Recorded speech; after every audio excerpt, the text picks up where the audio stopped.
5, 4, 3, 2, 1, 0.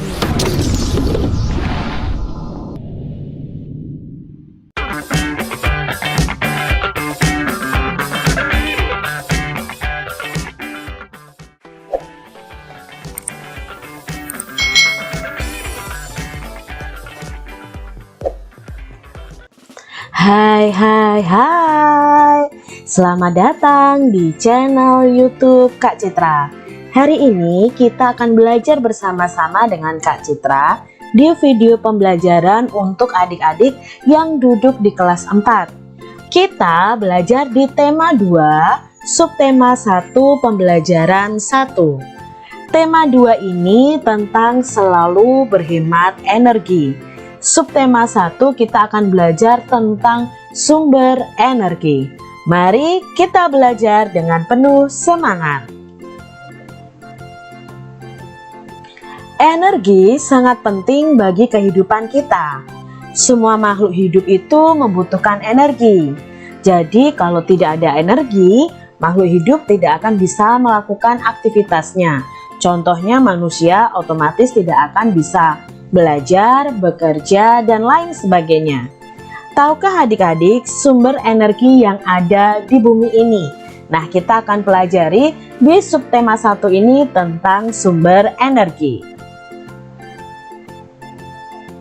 Matahari memiliki peran yang besar dalam kehidupan karena merupakan sumber energi terbesar di bumi. Panas matahari berpengaruh terhadap aktivitas manusia dan makhluk hidup lainnya di bumi ini. Perlu adik-adik ketahui semuanya bahwa matahari ini adalah penghasil energi panas dan penghasil energi cahaya terbesar di bumi. Nah, kita bisa lihat di gambar ini betapa matahari itu sangat berperan bagi kehidupan manusia. Bisa untuk mengeringkan pakaian yang basah ya, bisa untuk berjemur. Sedangkan untuk tumbuhan sendiri, matahari itu digunakan untuk proses fotosintesis. Matahari sumber kehidupan di bumi. Matahari sebagai sumber energi terbesar memancarkan panas dan cahayanya ke bumi. Cahaya matahari itu menerangi bumi sehingga kita dapat melihat semua makhluk hidup dan benda di siang hari. Panas matahari mengakibatkan adanya kehidupan di bumi. Jadi adik-adik, kalau tidak ada matahari, otomatis bumi kita akan gelap gulita dan tidak ada kehidupan. Kok bisa Kak Citra tidak ada kehidupan? Karena bumi akan sangat dingin. Manusia, hewan, tumbuhan tentunya tidak akan bisa hidup di tempat yang sangat dingin. Berikut beberapa peran matahari bagi kehidupan di bumi. Nah, kita akan mengetahui apa saja peran atau manfaat matahari bagi kehidupan semua makhluk hidup di bumi.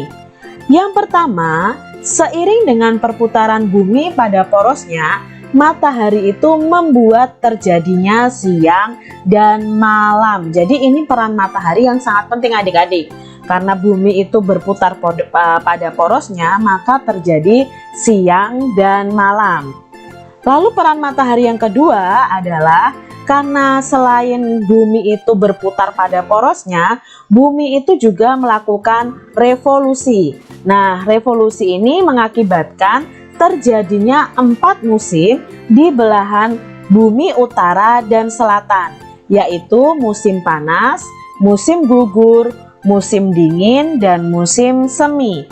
Inilah yang terjadi karena bumi melakukan perputaran terhadap matahari atau disebut dengan revolusi, sehingga terjadi 4 musim adik-adik. Untuk Indonesia sendiri hanya terjadi 2 musim, yaitu musim panas dan musim penghujan. Peran matahari berikutnya adalah pada perputaran air. Nah, adik-adik harus tahu nih, berperan pada siklus atau perputaran air. Kalian sudah belajar tentang bagaimana siklus air itu. Nah, siklus air itu ada di bumi itu dengan bantuan matahari juga, karena akan menguapkan setiap air yang ada di bumi sehingga menjadi butiran-butiran air, lalu menjadi awan dan menjadi hujan. Sehingga di sini ada perubahan cuaca, ada mendung, ada panas, dan ada hujan. Jadi matahari sendiri sangat berperan pada siklus air.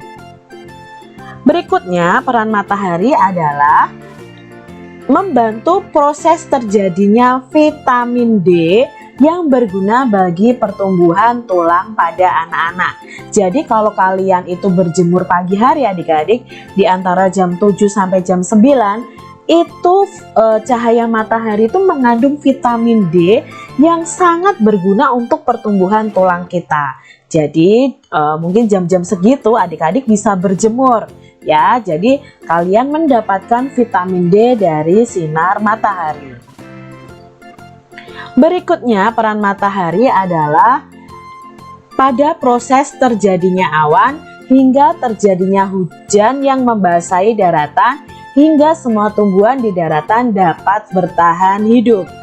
Air hujan yang tersimpan di tanah juga dimanfaatkan hewan dan manusia untuk keberlangsungan hidupnya. Nah, ini tadi juga terjadi pada siklus air, yang akhirnya air-air yang menguap karena terkena sinar matahari itu menjadi awan ya.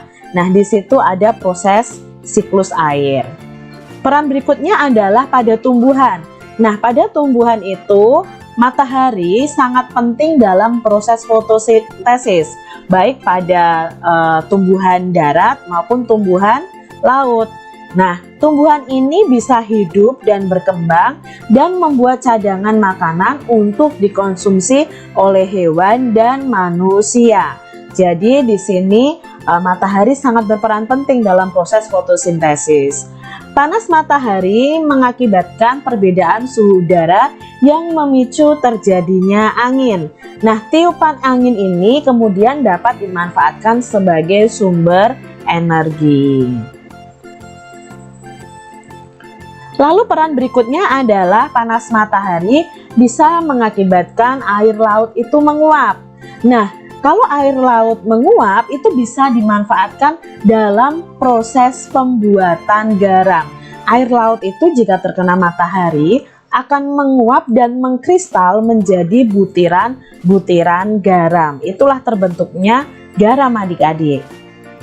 Peran berikutnya adalah cahaya dan panas matahari itu bisa dijadikan sumber energi pada panel surya. Panel surya itu mengubah energi cahaya matahari menjadi energi listrik. Nah, di sini mulai dikembangkan adik-adik, karena matahari ini tidak akan habis, maka dibuatlah energi listrik yang berasal dari cahaya matahari dengan menggunakan panel surya. Itu tadi manfaat dari panas dan cahaya matahari bagi kehidupan yang ada di bumi. Nah, sumber energi apa yang membuat bumi menjadi hangat? Tentunya kalian sudah tahu bahwa yang membuat bumi ini menjadi hangat adalah matahari. Beni ingin membuktikan panas matahari sebagai sumber energi yang sangat penting untuk kelangsungan makhluk hidup. Nah, Beni akan melakukan percobaan yang bisa kalian praktekkan juga, dan kalian bisa buat laporannya. Kalian siapkan 2 helai sapu tangan, 2 lembar tisu, dan 2 lembar kertas. Nah, basahi sapu tangan tadi, tisu, dan kertas. Setelah itu jemur sehelai sapu tangan, selembar tisu, dan selembar kertas di tempat yang panas yang langsung terkena sinar matahari. Sedangkan sisanya kalian letakkan di tempat yang teduh, jadi tidak terkena sinar matahari. Kalian bisa amati apa yang terjadi pada benda-benda tersebut setelah 15 menit, 30 menit, dan 60 menit. Nah, kalian bisa membuat tabel pengamatan seperti ini, yang ditempatkan di matahari, Itu nanti setiap 15 menit bagaimana keadaannya, setelah 30 menit bagaimana, setelah 60 menit bagaimana. Dan kalian bisa membuat tabel satu lagi untuk benda yang kalian letakkan di tempat yang teduh. Nah, di sini kalian akan tahu benda-benda ini yang awalnya basah saat dijemur dan terkena sinar matahari langsung, kelamaan akan kering dan cepat keringnya adik-adik, daripada benda-benda yang kita taruh di tempat yang teduh. Kisah Ali si biji energi. Aku Ali si biji energi. Aku menanam biji-biji energi di sebuah ladang yang luas di peternakanku. Saat matahari bersinar, ada energi pada cahaya matahari.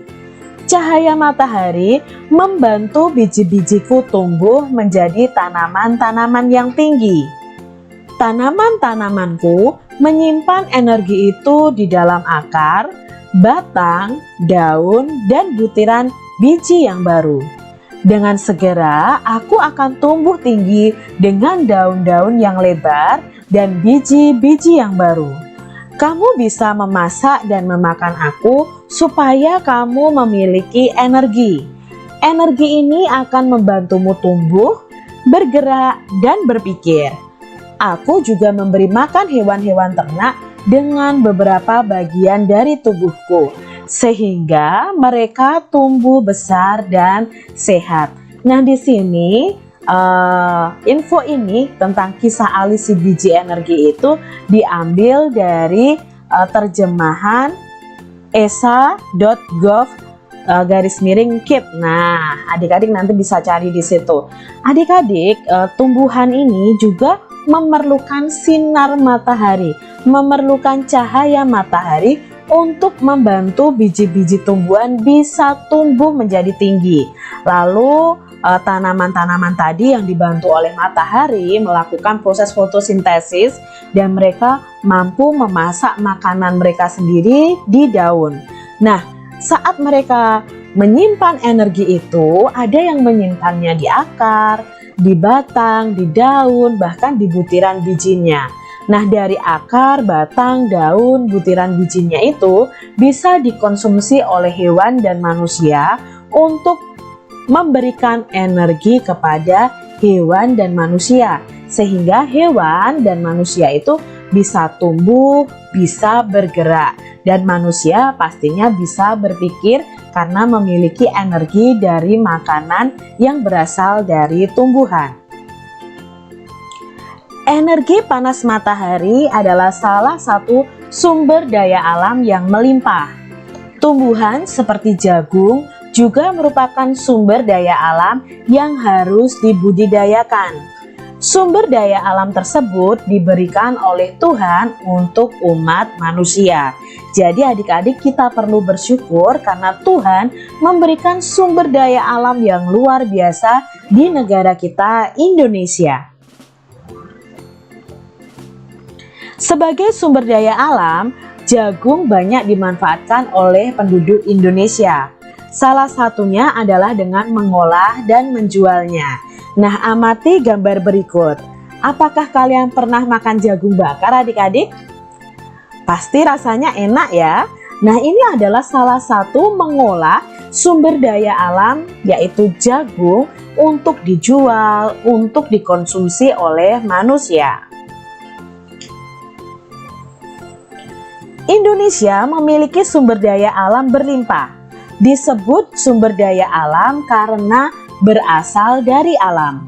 Penduduk Indonesia dapat menikmati sumber daya alam untuk memenuhi kebutuhannya. Nah, adik-adik, laut di Indonesia itu terkenal loh, banyak ikannya. Indonesia juga terkenal lahan yang subur yang menghasilkan padi, jagung, serta tumbuhan lainnya yang sangat berguna bagi penduduk. Indonesia sendiri juga memiliki gas bumi, minyak, serta logam yang bisa dimanfaatkan oleh masyarakat. Sumber daya alam sendiri itu terbagi menjadi dua, yaitu sumber daya alam yang dapat diperbaharui dan sumber daya alam yang tidak dapat diperbaharui.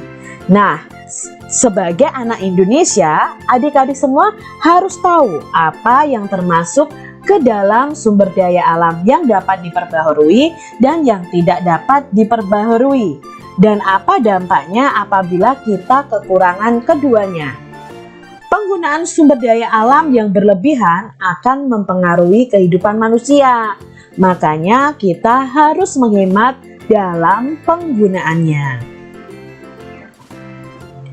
Sumber daya alam yang dapat diperbaharui itu misalnya adalah tumbuhan, hewan, sinar matahari, angin, dan air. Sumber tersebut termasuk kelompok sumber daya alam yang dapat diperbaharui karena terus tersedia dan dapat kita kelola untuk kita perbanyak jumlahnya. Sumber daya alam ini sangat berlimpah. Agar sumber daya alam ini tetap tersedia, kita harus menggunakannya dengan bijak dan melestarikannya adik-adik. Sumber daya alam ini sangat penting untuk dijaga keberadaannya. Jadi sumber daya alam yang dapat diperbaharui ini kita bisa kelola dengan baik dengan cara memperbanyak jumlahnya. Jangan kok kita misalnya membutuhkan tumbuhan, kita tidak mau menanam, berarti itu tidak melestarikan adik-adik. Jadi ya, di sini kita harus menggunakan dengan bijak. Minyak bumi, emas, besi, dan berbagai tambang termasuk ke dalam kelompok sumber daya alam yang tidak dapat diperbaharui. Mengapa demikian? Karena jumlahnya sangat terbatas adik-adik. Untuk menghasilkan minyak bumi diperlukan waktu yang sangat lama. Oleh sebab itu kita harus hemat menggunakan sumber daya alam ini. Perlu adik-adik ketahui minyak bumi itu contohnya banyak. Ada bensin, ada oli, ada aspal, dan lain sebagainya. Nah, minyak bumi ini itu berasal dari sisa-sisa hewan yang mati yang di bawah laut itu yang tertimbun berjuta-juta tahun. Nah, kalau kita menggunakan minyak bumi secara boros, tidak hemat, otomatis minyak bumi itu akan cepat habis. Dan untuk menghasilkannya lagi butuh bertahun-tahun untuk bisa menghasilkan minyak bumi yang baru. Maka kita harus menghemat dalam penggunaan sumber daya alam baik yang dapat diperbaharui dan yang tidak dapat diperbaharui. Indonesia yang terdiri atas ribuan gugusan pulau dan terletak pada garis khatulistiwa membuat negara kita ini sangat kaya akan jenis tumbuhan dari buah-buahan, sayuran, tanaman obat, dan banyak lagi. Indonesia juga memiliki hutan tropis yang kaya akan pohon berkayu dan hasil hutan dengan ribuan jenis hewan di dalamnya. Oleh karena itu adik-adik, Indonesia ini mendapat julukan sebagai paru-paru dunia karena banyak hutan yang ditumbuhi oleh pohon berkayu.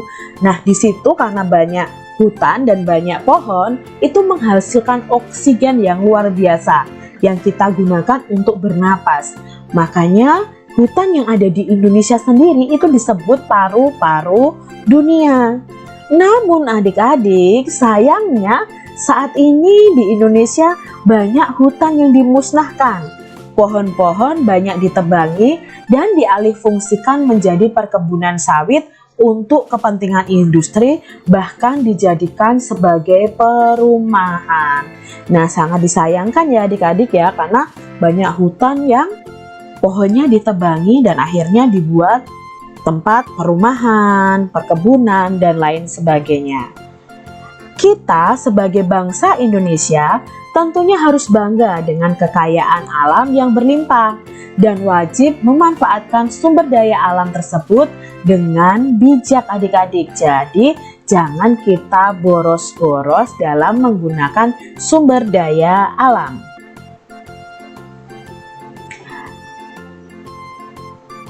Indonesia sebagai negara kepulauan memiliki kekayaan alam yang berlimpah. Kekayaan alam yang terdiri atas sumber daya alam yang tidak dapat diperbarui yaitu minyak bumi, batu bara, dan bahan tambang lainnya.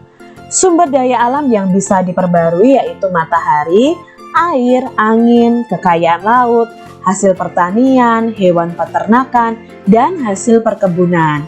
Indonesia sebagai negara kepulauan dengan garis pantai terpanjang di dunia memiliki kekayaan laut yang luar biasa jumlahnya. Ribuan jenis ikan, karang, dan hewan laut lainnya terdapat di perairan kita. Karena itu, Indonesia juga dikenal dengan sebutan ibu kota ikan dunia, adik-adik. Wah, kita sudah tahu ya 2 julukan untuk Indonesia, yaitu paru-paru dunia dan ibu kota ikan dunia.